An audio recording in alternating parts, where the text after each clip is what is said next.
Oui, la diversité est une bonne chose. Et c'est dans la diversité que se vit la fraternité, troisième pilier de notre devise républicaine. Et si la fraternité reprenait vraiment toute sa place dans notre société ? C'est la question que nous nous sommes posée avec 8 associations qui se sont réunies et ont créé le Labo de la Fraternité en 2017.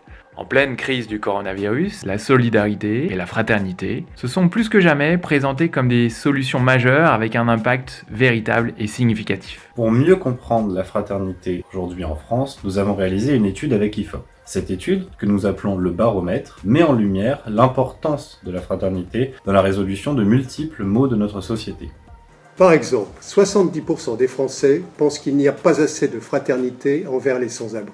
Et 80% estiment que ce sont les pouvoirs publics qui doivent s'impliquer en priorité à ce sujet. Nous demandons que la fraternité soit un critère d'inspiration et d'évaluation des politiques publiques ainsi que du bon fonctionnement des services publics. Mais la fraternité, c'est aussi l'affaire de tous. Chacun, chacune, à son échelle, peut agir. Ces dernières semaines en particulier, avec la crise du coronavirus, nous avons vu naître une multitude d'initiatives solidaires et fraternelles, à l'image des jeunes volontaires en service civique qui se sont massivement mobilisés pour garder le lien avec les personnes âgées isolées ou encore en allant sur le terrain faire des distributions de denrées alimentaires. Et si on passait d'une fraternité de crise à une fraternité durable ?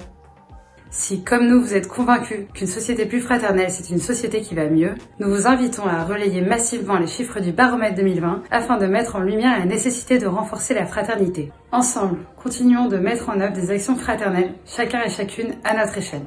Le baromètre s'accompagne de 5 propositions concrètes. Instaurer une journée de la fraternité et du vivre ensemble en paix, le 16 mai. Généraliser le service civique. Faire de la fraternité un critère d'inspiration et d'évaluation des politiques publiques et du fonctionnement des services publics. Généraliser l'éducation à la fraternité. Encourager les citoyens de tous âges à s'engager pour la fraternité toute l'année. Pour les appliquer, nous avons besoin d'un maximum de soutien, et notamment de nos pouvoirs publics. Monsieur le Président, vous devez nous aider à faire rayonner la fraternité partout en France. Et vous, communauté engagée, merci de nous aider à relayer ces propositions pour que la fraternité soit au cœur de nos politiques publiques, dès demain et à long terme.